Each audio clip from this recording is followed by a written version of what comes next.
Voici le plancher que j'ai sur mes ruches, avec à l'arrière mon système pour le biberonnage qui est un léger nourrissement fin février, début mars, juste avant les fleurs, pour avoir un peu plus d'abeilles dans la ruche quand il y a les premières fleurs.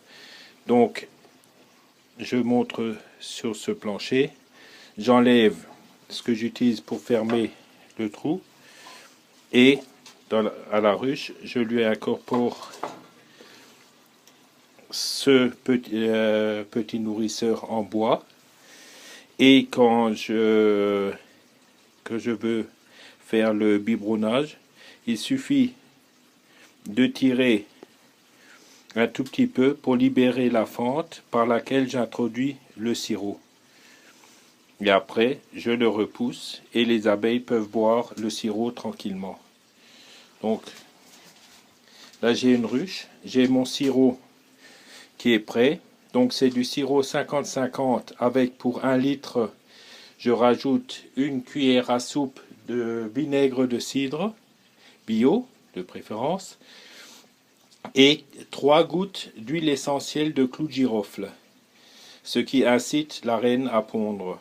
Et ça a l'avantage, le varroa n'aime pas l'odeur du clou de girofle, donc ça réduit un peu le varroa. Donc à ma ruche, la seringue, je l'ai préparée. Voilà, est-ce qu'on voit? Voilà, là on voit mieux. On voit le sirop 50 cc. Donc je tire un peu. Je prends ma seringue, je l'introduis et doucement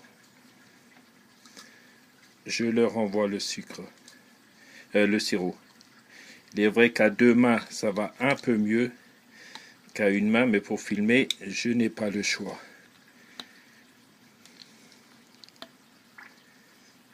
Voilà. Et je referme. Ce nourrissement, je le fais de préférence en fin d'après-midi ou en début de soirée. Donc quand il n'y a plus beaucoup d'activité au trou de vol, ça permet d'éviter un pillage éventuel. Et avec ce système-là, en commençant à peu près 3 semaines avant la floraison des premiers arbres fruitiers, chez moi c'est le prunus, la prune sauvage, qui fleurit ici à partir de à peu près troisième semaine de mars. Donc moi je commence le biberonnage les derniers jours de février,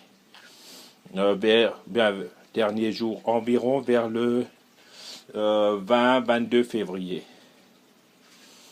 Et ça me renforce un peu la ruche.